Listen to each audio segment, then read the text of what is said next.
Hey everybody, it's Brooks here, Senior Pastor, First Baptist Church of the Islands. I hope you're doing well today. Hope you're having a great day. And today into this 5 for 5, I want to kickstart a theme that we're going to cover this whole entire week as pastors, and that theme is freedom in Christ. There are a lot of different angles that you can take. Today, I want to take a moment to read a passage out of the book of Hebrews that I think applies really well to this topic of freedom in Christ. Before I read the passage, I want you to imagine for a moment a person who has been enslaved in any way, whether it's literal enslavement or whether it's just something that has held them in bondage, maybe a bad habit, or maybe something that's debilitating that has really hurt them in the past. Finally, they've broken free of it. Maybe some type of anger or bitterness or an addiction or something along those lines. And imagine that person who has tasted freedom willingly choosing to go back to enslavement again. I mean, that's ludicrous to think about that, right? And yet sometimes that happens in our lives as it relates specifically to sin for us as Christians. Well, in the book of Hebrews, it's painting this picture of freedom, but at the same time, it's painting a picture of some of the things that often trip us up in our relationships with Jesus. It's in Hebrews chapter 12. Listen to what it says. It says, "Therefore, since we have so great a cloud of witnesses surrounding us, let us also lay aside every encumbrance." I want you to hang on to that word, every encumbrance, "and the sin which so easily entangles us, and let us run with endurance the race that is set before us." Two words there, encumbrance and entangles.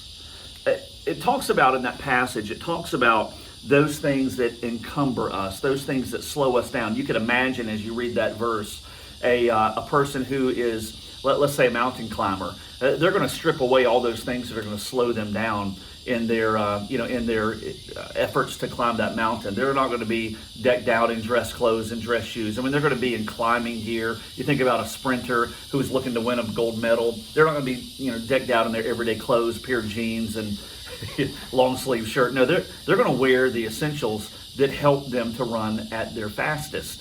And what this passage, I think, is getting at here when it speaks about us taking off those things, laying aside those things that encumber us, I think it may be referring to those things that slow us down in our relationship with the Lord, right? Things that keep us from being who He wants us to be. And it may be an attitude, it may be an action, it may be something that we've embraced that is slowing us down. But then it also tells us to, as it relates to the sin that entangles us, to also lay that aside as well.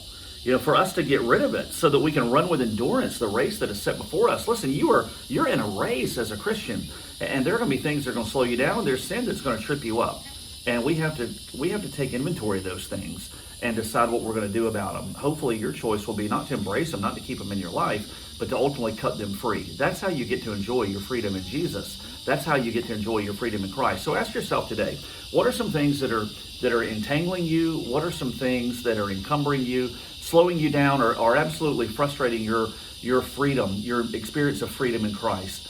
And what our challenge is to you this week in these 5 for 5s is to just jot down one thing that you feel like is threatening your freedom in Jesus, something that is entangling you, something that is slowing you down in your walk with Christ. I want you to jot that down on a Post-it note or a 3x5 card or anything along those lines, scrap sheet of paper.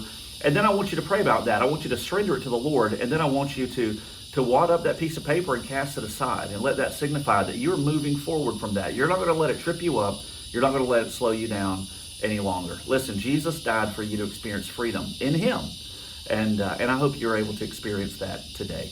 Hey, be sure to pass this forward, like this video. If you haven't already, subscribe to our YouTube channel, and at the same time, be sure to click that bell for notifications. We hope you have a great day. God bless you.